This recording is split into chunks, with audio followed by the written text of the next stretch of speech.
In this video we're going to take a look at Warhammer the Old World, which is the latest rule set produced by Games Workshop to allow you to play the game of Warhammer Fantasy Battle, now in its 9th official edition.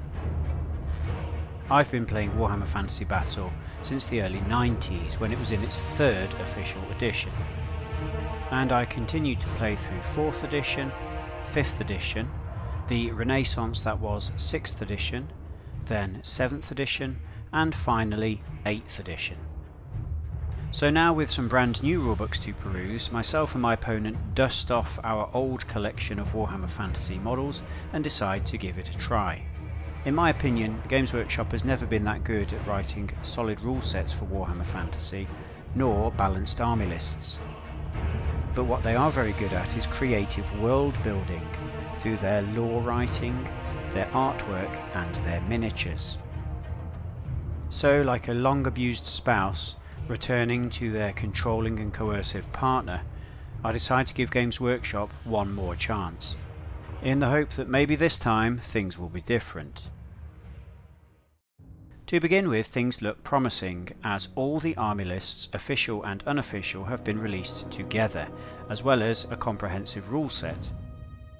This certainly appeals to older gamers such as myself, who have pre-existing model collections which number several thousand points worth of troops, as none of our model collections have been made obsolete and we essentially have everything we need to pick up and play. However, both myself and my opponent have decided not to rebase our models, despite the change in base sizes for the majority of troops, as this will simply take too long. So without further ado, let's see what forces have taken to the table to try out this rule set. The first army to take to the field are the Warriors of Chaos. My opponent picks a 500 point force suitable to crush the skulls of the enemy. For characters, there is a level 1 exalted sorcerer with dark magic, and an aspiring champion mounted and armed with lance and shield as the general. The core units consist of 4 Chaos Knights armed with lances and shields, with a champion and a standard bearer, and also 15 Chaos Marauders armed with flails and full command. The special unit is a Chaos Spawn. This is given the mark of Nurgle, and is the only marked unit in the army. For my army, I pick 500 points worth of Tomb Kings. The Tomb Kings do appear to have a much needed power boost in this edition, so I'm keen to try out some combined armed tactics.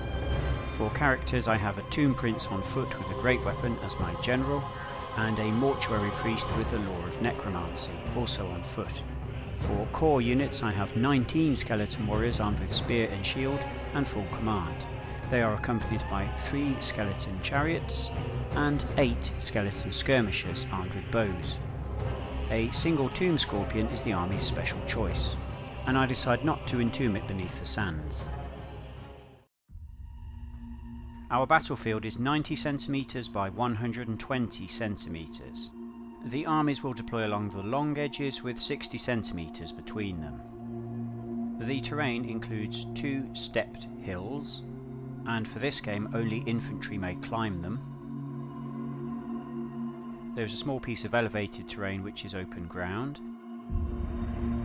some ruins which are impassable, some walls which count as linear obstacles so cannot be crossed by chariots, and a wood which we shall say is difficult terrain. We decide to play the basic battle line scenario to get a taste for the rules. So the game shall be played for 6 turns, and whoever scores the most victory points by the end of those turns is the winner. The Tomb Kings win the roll-off for board edge and place their first unit, which are the Skeleton Skirmishers with bows. Their role is to form a screen in front of the rest of the army, and their shooting attack should be able to chip off a few wounds from the enemy units, whilst their Chariot Runners rule allows the chariots to charge through them. In my opinion, this unit is a great addition to the Tomb Kings list, especially as you now have Movement 5 Skeletons. The Chaos Army now places their Spawn. The Spawn is a classic anvil unit, being very tough and also unbreakable, so should be more than a match for skeletons in close combat. The spawn has been upgraded with the Mark of Nurgle to grant it poisoned attacks. Although its random movement make it somewhat unreliable, the spawn is tough enough to see off whatever undead deploy opposite. Next, the skeleton spearmen deploy just behind the archers. With their close order and horde rule, the spearmen should be able to provide a solid block of static combat res, whilst their spears will grant them enough attacks to cause damage to the chaos units. Skeletons are a very cost-effective unit, especially when combined with a character such as the Tomb Prince. To this end we place our general, Tomb Prince Rhubbatiti, in the unit. With toughness 5, 3 wounds and 5+ regeneration, he is very hard to kill, whilst his leadership of 9 and his My Will Be Done ability will grant significant bonuses to the skeletons he leads. Next, Chaos deploy their unit of 15 Marauders who are armed with flails and have full command. Marauders are more than a match for skeletons in close combat, but they have to rely on their warband rule to keep them in the fight, as their leadership is quite low. Their unit champion is Hurler, the infamous bandit, and he is eager to seek glory in the name of Slaaneshi, hoping that success will grant him the mark of his patron deity.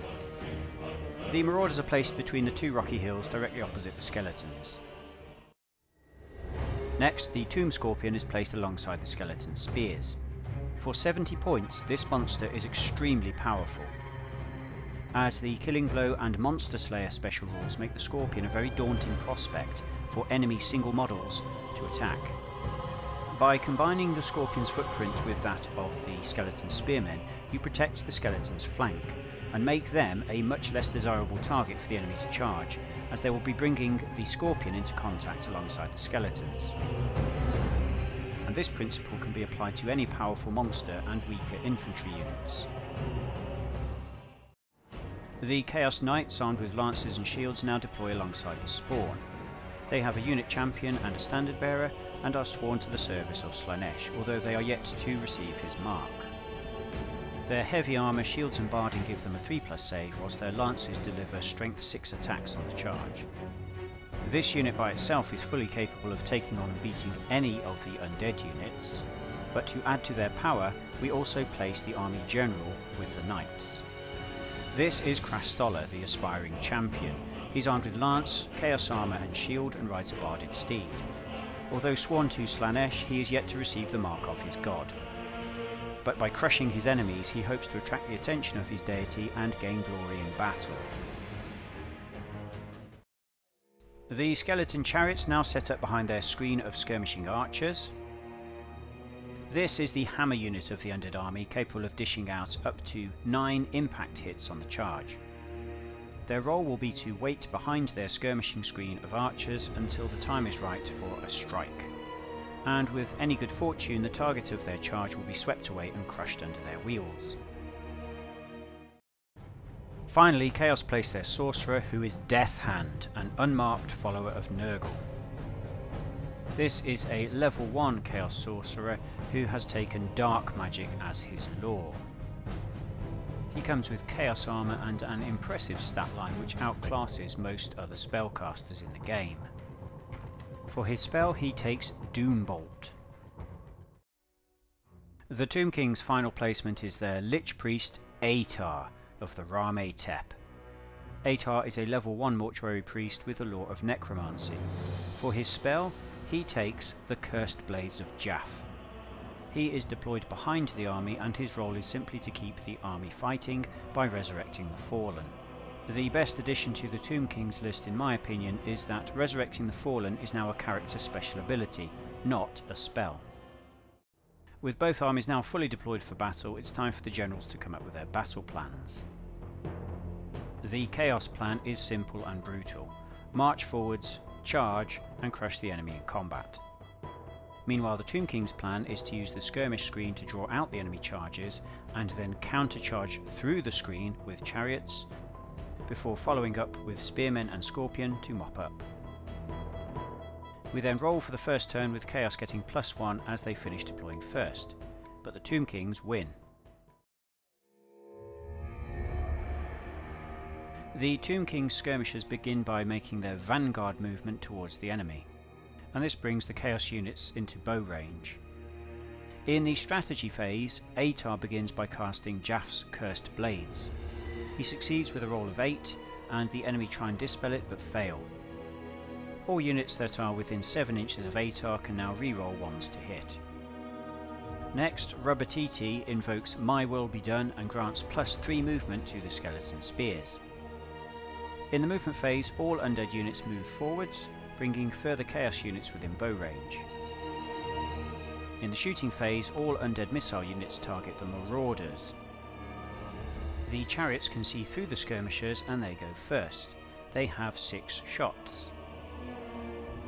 With the arrows of Asaph, they need 5s to hit and score 3 hits. The arrows have strength 3, the marauders have toughness 3, so a 4 is required to wound. We get 1 wound, so 1 marauder is removed as a casualty. Next, the skeleton skirmishers shoot at the same target. They also need 5s to hit. 1 hit is scored, and this is sufficient to kill 1 more marauder. The loss of 2 marauders out of 15 is not enough to trigger a panic test. With shooting done and no close combat, the Tomb King's turn comes to an end, with first blood going to them. Play now passes to Chaos, who take their first turn. Krastoller orders a general advance with all units marching forwards. On the left flank, the knights wheel around the rocky terrain to bring the skeletons within charge range, whilst the lumbering spawn fails to keep up. Meanwhile, the marauders take the centre ground. Death Hand climbs the rocky staircase and unleashes a spell in the shooting phase. The sorcerer summons his dark powers and aims a Doombolt at the centre of the skeleton spearmen. With a roll of 10, the spell succeeds. However, Lich Priest Atar is quick to defend his loyal troops and dismisses the foul magic with a wave of his hand.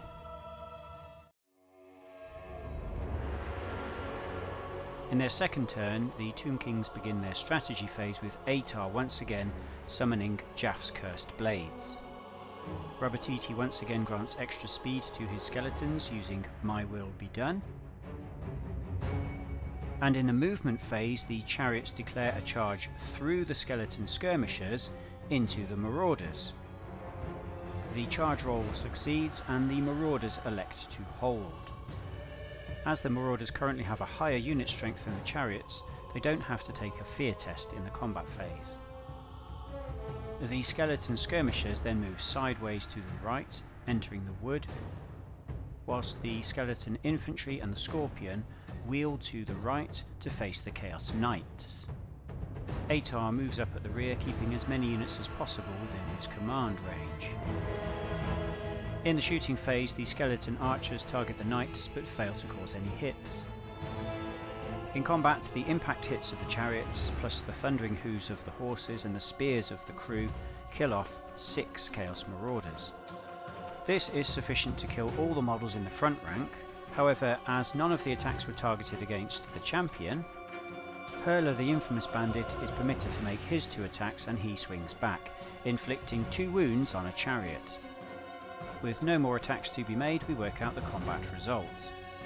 The chariots get 6 for the casualties they inflicted, whilst the marauders get 4, 2 for casualties, 1 for standard and 1 for close order.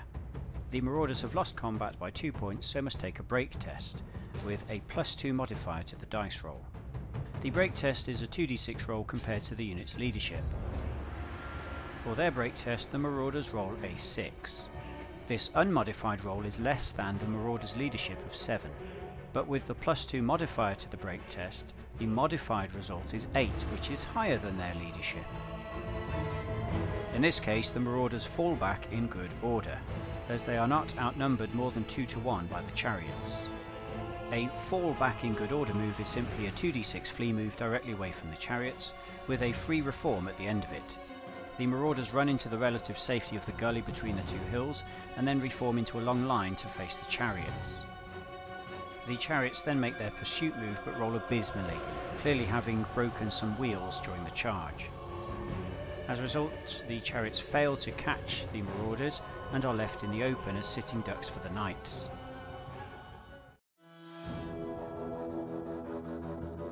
Chaos turn 2 begins with Krastoller rolling on the Eye of the Gods table. He beseeches Slaaneshi to grant him more power and is gifted with faster reflexes this turn. Meanwhile, Death Hand calls upon Grandfather Nurgle and is gifted greater resilience. As the Chaos Gods have smiled upon their champions, we mark the models with suitable tokens to show they've been buffed this turn. The Chaos Marauders then declare a charge on the broken down chariots, easily passing their fear test to do so. The Chaos Knights declare a charge on the same target and don't have to pass a fear test as their unit strength is higher. Both charges succeed and the chariots find themselves attacked on two sides. The spawn lumbers toward the archers but cannot reach them. Whilst in the shooting phase, the machinations of the Chaos Sorcerer are once again thwarted by Atar.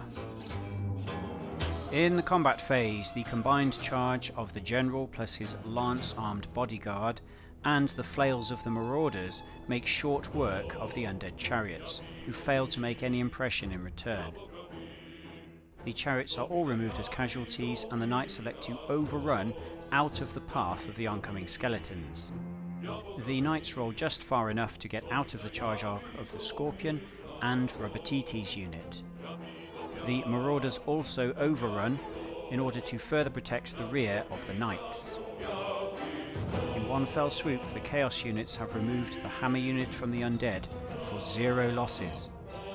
Clearly the gods smile upon them.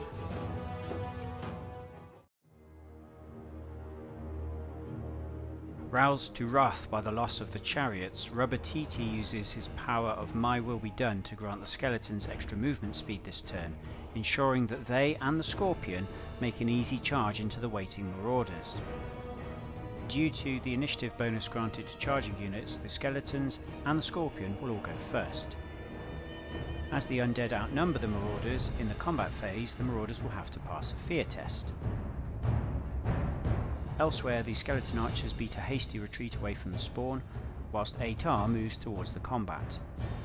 Unfortunately this turn, Atar's incantations have failed, so the skeletons receive no benefit from his powers.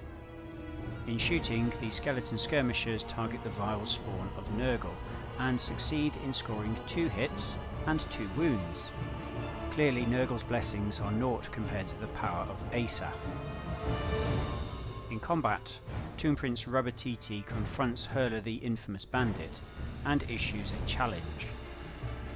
Eager to please his master Slaaneshi, Hurler accepts. Rhubbatiti is somewhat puzzled by the perverse appearance of his Slaaneshi opponent. You are a transgender. Yes, I am. Should I call you Mr.? Yes.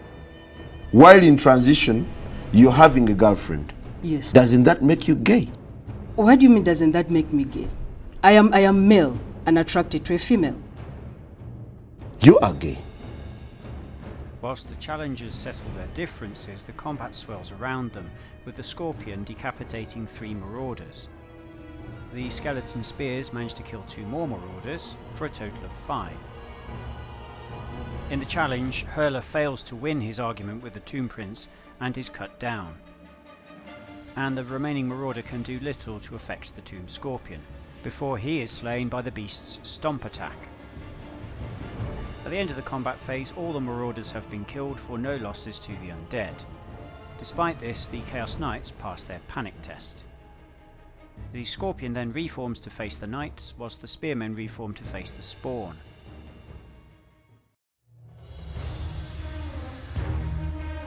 In Chaos Turn 3 there are no charges to declare, so Krastoller wisely orders his Chaos Knights to move away from the Scorpion and then about face to bring the beast in their sights.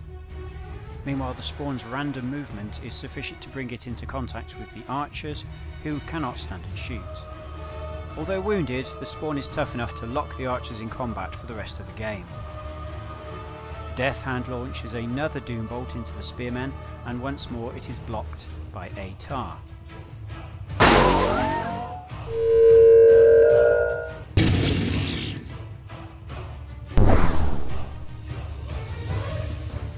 In combat, the Spawn rolls poorly and fails to kill any skeletons, whilst in return, one lucky dagger strike brings the beast down.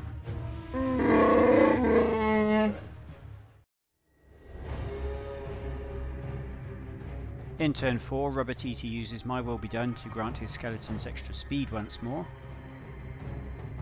And in the movement phase, the Scorpion charges headlong into the waiting knights. The spearmen about face and move towards the knights, whilst the archers form line and bring the sorcerer into bow range. Atar's magic is ineffective this turn, and the shots of the skirmishers fall around the sorcerer but fail to penetrate his thick armour. In combat, the Scorpion dispatches one knight with a snip of its claws, but suffers a wound in return at the hands of Krastoller. The Chaos Knights win combat thanks to their standard. The Scorpion gives ground, and the Chaos Knights wisely decide not to pursue, setting them up for a charge next turn.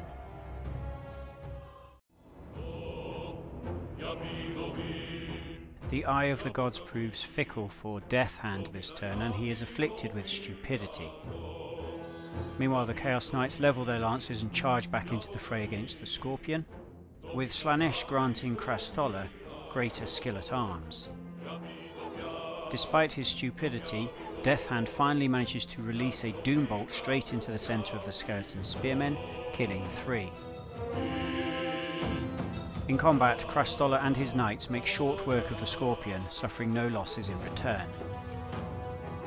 They then overrun and charge into the waiting spearmen, setting up a clash of the generals next turn.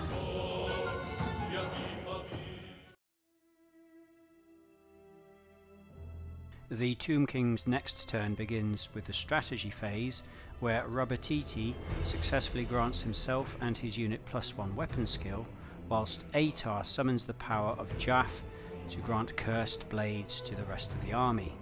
The archers make a few shots at the Chaos Sorcerer but miss. In combat, Krastoller steps forward and singles out Rhubbatiti to fight a challenge to the death. I am here! I seek glory in battle! Why are you gay? The Champion of Chaos strikes first, and with preternatural swiftness rains blow upon blow against the Undead Prince. Rhubbatiti is wounded, but then raises his great flail and strikes back. He inflicts 2 wounds on Krastoller, who fails both his saves, and is knocked from his horse into the dirt. However, despite the loss of their general, the Chaos Knights are more than a match for the skeletons and kill several of them, driving the unit back. For their part, the skeletons fail to wound any of the knights and have to give ground. More skeletons crumble to dust due to instability, and the unit collides with the waiting skirmishers behind them. The Chaos Knights succeed in a restraint and reform test and do not pursue the skeletons, so they can charge them afresh next turn.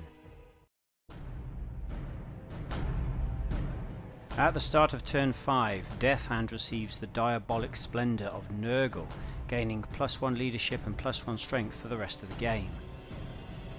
In the shooting phase, he launches another Doom Bolt, this time at the skeleton skirmishers, killing 1. In the combat phase, the Chaos Knights continue their assault upon the skeleton spearmen, with the unit champion issuing a fresh challenge to Prince Rhubbatiti. Chaos consume you! You are marked for death! How can I describe you? Do you perform the natural obligations? Yes! For the dark gods! So who is gay? You are gay. The challenger hacks into Prince Rhubbatiti again and again, causing injuries which would fell any mere mortal. But Rhubbatiti's unnatural vitality keeps him in the fight, and once again his great weapon crushes the challenger. The knights manage to bring down another skeleton, but lose one of their number in return to the thrusting spears. The remaining standard bearer loses combat by 2 and fails his break test. As the skeletons outnumber him significantly, he flees the combat. Prince Rhubbatiti and the skeletons pursue but fail to catch the swift steed.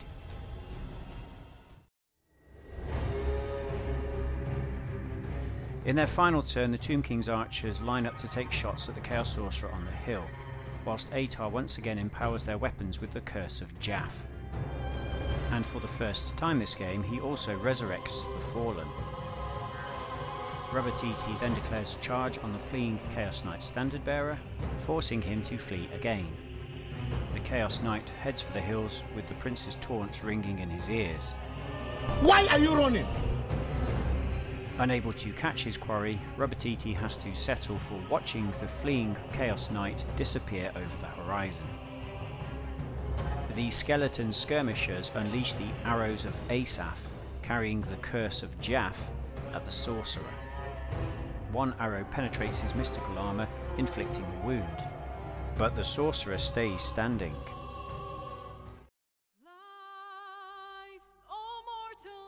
In his final turn, Deathhand launches another Doombolt at the undead, but once more Atar is there to stop him. With a foul curse upon his lips, Deathhand teleports away, ceding the battlefield to the undead. Atar begins his funerary dirge, giving thanks to the pantheon of Nehekara. As his incantation continues, the shattered husks of skeletons strewn across the battlefield begin to twitch and re-knit together to form an army once again. So this battle ended with a crushing victory to the Tomb Kings, but more importantly provided a very enjoyable game to play. A Tomb Kings player now has far more tactical versatility at his disposal compared to previous editions. Whilst by contrast, the Chaos Army is still a very blunt instrument, although its power level appears to have diminished slightly in this edition. Overall, we found the game to be quite rules heavy, with a number of core principles from earlier editions having changed in some way. However, this is not a bad thing, and the Old World rule set still allows you to fight a character-driven narrative battle where the only limit is your imagination. So if you still have a Warhammer Fantasy Battle army gathering dust on a shelf, get it out and give the Old World a go. And even if after a few games you find the rule set is not to your taste, well, there is hope yet. You can still get your Warhammer Fantasy nostalgia fix by playing War Master.